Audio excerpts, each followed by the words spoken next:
Okay, एक तो ये तरीक़ेकार बता दिया मैंने आपको कि एटी नॉट जो है ना वो क्या होता है उसको, वो बेसिकली उसकी जो जो एक वो थ्योरी है बता दी मैंने कि वो होता क्या है।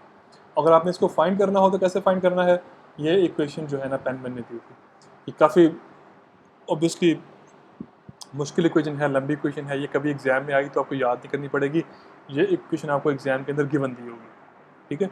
इसको याद करने वाला जो है ना वो नहीं है, कोई स्यापा नहीं है ऐसा, तो उसमें परेशान नहीं होना कि याद करनी पड़ेगी। ये सिंपल देखने इक्वेशन को, lambda ET naught is equal to delta over delta plus gamma R N minus G plus gamma over delta plus gamma 4.63 bracket 1 plus 0.53 V2 bracket बंद, फिर ब्रैकेट और E S minus E D. अब ये सारे के सारे parameters हैं क्या, ये हम आपको यहाँ पे डिफाइन किए हुए हैं। जो लैम्डा ई टी नॉट है वो क्या है, वो रेफरेंस ई टी है। जारी बात है कि हमने रेफरेंस ई टी को ही फाइंड करने के लिए ये इक्वेशन जो है डेवलप की है।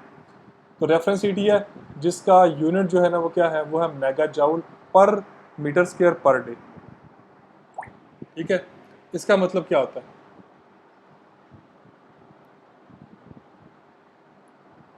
इसका मतलब ये होता है कि कभी होल्ड ऑन, मुझे अपना मोबाइल ज़रा बंद कर लें, दोस्त पापा मैसेज आ रहे हैं।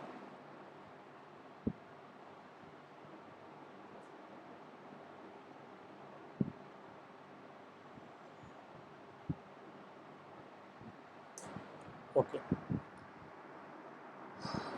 सबसे पहले ईटी नॉट, अब मैं बताया था कि ये मेगा जाउल, उसमें एक वो आता है तो वो सारा दिमाग उधर रहता है। तो ये इसका यूनिट जो था ना वो मैंने डिफाइन करना था कि ये mega joule per metre square per day जो है ना वो है क्या,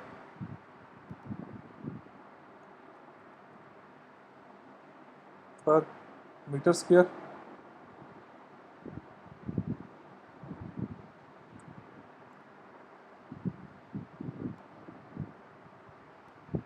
पर डे, ये है क्या। इसका मतलब ये है, सपोज करो कि अगर बहुत बड़ा जो है ना वो ये ग्राउंड है, मैं इसी पे समझाता हूँ, मुझे उसको ज़रा थोड़ी देर करना पड़ेगा। सपोज करो कि यही वाला ग्राउंड है और इसमें से आपने जो है ना वो एक टुकड़ा जो है ना वो ले लिया, ठीक है। मैं इसको ग्रीन कलर में जो है ना कर रहा हूँ। इस टुकड़े की जो डायमेंशन है ना वो है 1 मीटर इंटू 1 मीटर, सही है जी। इस टुकड़े की डायमेंशन जो है ना 1 मीटर इंटू 1 मीटर है। सूरज जो है चमक रहा है, क्योंकि रेफरेंस जो जो अब मैं बताया ना कि एनर्जी का सोर्स है फॉर इवेपोर ट्रांसपिरेशन, वो तो है ही सूरज। सन जो है वो चमक रहा है, ठीक है।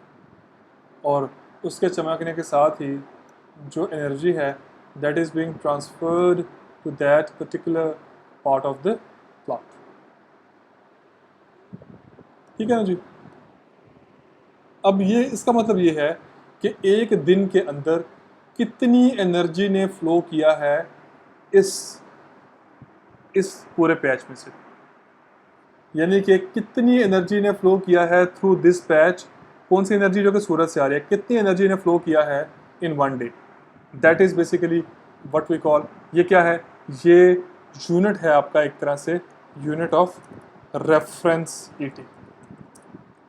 रेफरेंस ईटी की यूनिट का मतलब क्या है, रेफरेंस ईटी की यूनिट का मतलब ये है कि कितनी एनर्जी ने फ्लो किया है या कितनी एनर्जी जो है वो सरफेस ने एब्जॉर्ब की है, किस सरफेस ने, जिसकी डायमेंशन 1 मीटर इंटू 1 मीटर है, और एक दिन के अंदर उसने सूरज से आने वाली कितनी एनर्जी जो है ना वो एब्जॉर्ब की है। ये बेसिकली आपका जो है ये यूनिट है ईटी का। आई होप कि ये चीज़ क्लियर होगी, रेफरेंस ईटी का। आई होप कि चीज़ क्लियर होगी, नहीं हुई तो मुझसे लेक्चर जो क्वेश्चन आंसर सेशन होगा उसमें पूछ लेना, ठीक है। लेकिन ये है बहुत सिंपल, मेरा ख्याल है कि ये चीज़ क्लियर हो गई होगी। अच्छा, लैम्डा ईटी मैंने बात की। दूसरे वाला इसका जो स्लोप था, दूसरे वाला था वो था delta, that is slope of saturation vapour pressure curve. इसका यूनिट है किलो पास्कल पर डिग्री सेंटीग्रेड। मैं इसको बाद में एक्सप्लेन करूँगा क्योंकि इसकी एक पूरी जो है ना वो एक ग्राफ आने वाला है आने वाले लेक्चर्स के अंदर, स्लाइड्स के अंदर। फिलहाल जो है चूँकि यहाँ पे ग्राफ नहीं है तो फिलहाल के लिए इसको जो है ना वो मेरा ख्याल है शायद पहले आपने इसको पढ़ दिया हुआ है, इस वजह इसको फिर पहले हो गया, नहीं हुआ तो मैं आगे आने वाली जो है ना वो स्लाइड्स के अंदर बता दूंगा। तो इसको जो है ना ये है सेचुरेशन वेपर प्रेशर कर्व की जो है ना उसका स्लोप डेल्टा जो है। ये जो गैमा है ये क्या साइकोमेट्रिक कांस्टेंट है। साइकोमेट्रिक कांस्टेंट क्या होता है? साइकोमेट्रिक कांस्टेंट जो है ये बेसिकली रिलेटेड होता है आपके वेपर प्रेशर के, ठीक है, कि आपका जो है वेपर प्रेशर जो है ना वो कितना है इन एटमॉस्फेयर, ठीक है, उसके लिहाज से जो है इसकी वैल्यू जो है ना आप डिफाइन करते हो, और इसकी वैल्यू जो है बेसिकली वो आपको गिवन होती है, जो कि कांस्टेंट है ये वाला वैल्यू आपको गिवन होगी, एक टेबल से देखनी होगी, ठीक है। तो ये साइकोमेट्रिक कांस्टेंट है ये। तो ये देखते हैं कि कितना वेपर प्रेशर है जो है एटमॉस्फेयर के अंदर एयर के ख़ास टेम्परेचर के अगेंस्ट, कितना वेपर प्रेशर है एटमॉस्फेयर के अंदर एयर के ख़ास टेम्परेचर के अगेंस्ट, ठीक है। फिर आगे है रेडिएशन, नेट रेडिएशन, ये वही है मेगाजूल पर मीटर स्क्वायर पर डे, कि कितनी एनर्जी एब्जॉर्ब की है, कितनी मेगाजूल एनर्जी एब्जॉर्ब की है एक दिन में 1 मीटर स्क्वायर एरिया ने। ये जी जो है ये हीट फ्लक्स डेंसिटी, एग्जैक्टली वही बात कि कितनी एनर्जी फ्लो की है 1 मीटर स्क्वायर एरिया के अंदर एक दिन के अंदर, ठीक है। दूसरा V2, ये क्या है? Wind speed at 2 metre height, कि 2 मीटर की हाइट के ऊपर जो है कितनी विंड स्पीड है। भाई 2 मीटर हाइट के ऊपर क्यों, मैं ये सवाल पूछता होता हूँ। 2 मीटर की हाइट के ऊपर इस वजह से कि जनरली होता ये है कि 2 मीटर की हाइट के ऊपर जो है ऑब्स्ट्रक्शन जो होती है ना एयर की वो ख़त्म हो जाती है।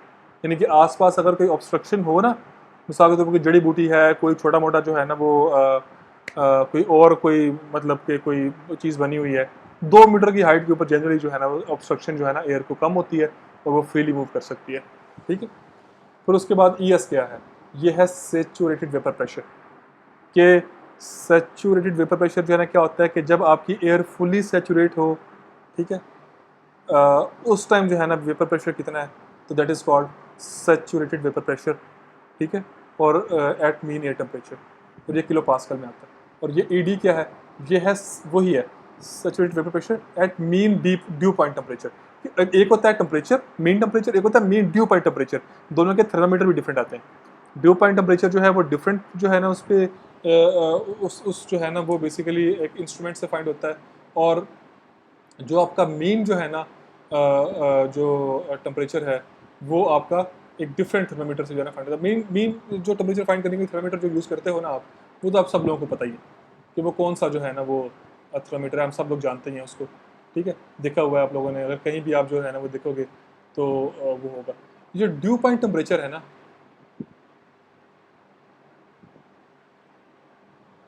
इसको थोड़ा सा जो है ना मैं इसको एक्सप्लेन कर दूं कि सिंपल तो ये है कि ये वो टेम्परेचर है, ये वो मीन टेम्परेचर है जिसके ऊपर जो है ना ओस पड़ती है, at the temperature at which due is formed, कि किस टेम्परेचर के ऊपर जो है ना वो ड्यू पड़ती है, ठीक हो गया।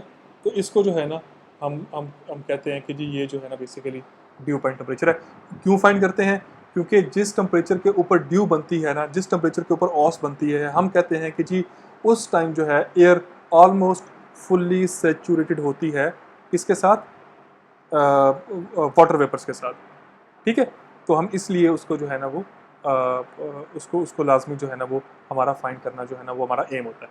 तो मैं फिर पूछता हूँ कि why it is important to find the dew point temperature. आपने बोलना है कि dew point temperature is important to find because at this temperature the air is more या almost fully saturated with the water vapours, ठीक है। तो इसलिए जो है ना ये वाला टेम्परेचर वो आपने फाइंड करना है, ठीक हो गया। ओके, तो ये थे ये सारे के सारे, इसमें सिर्फ जो है ना हमने slope of saturated vapour pressure जो है ना वो नहीं पढ़ा, उसको नहीं देखा, वो चूँकि आने वाली जो है ना वो चीज़ों में उसकी एक पूरी की पूरी जो है ना वो एक ग्राफ है, उसमें से हम इसको पढ़ेंगे, ठीक हो गया। तो ये नहीं पढ़ा, बाकी हमने सारा पढ़ लिया हुआ है। सिर्फ ये जो ED है ये क्या है? ड्यू पॉइंट टेम्परेचर के ऊपर जो है ना कितना आपका वेपर प्रेशर है। और ये फार्मूला कैसे क्या होता है इसका कि आप सिंपल ES जो आपने ऊपर वाला था इसको सिंपल आप रिलेटिव ह्यूमिडिटी से मल्टीप्लाई कर दो ना, तो फिर आपका क्या आ जाएगा? आपका ED आ जाएगा। यानी कि ES को आप सिंपल रिलेटिव ह्यूमिडिटी से मल्टीप्लाई कर दोगे ना तो आपका ED जो है ना वो आपके पास आ जाएगा, ठीक है। तो ये थी स्लाइड नंबर 7। अब जब वापस आऊँगा तो स्लाइड नंबर 8 से हम जो चीज़ों को जो है ना स्टार्ट करेंगे, ठीक है। So stay tuned.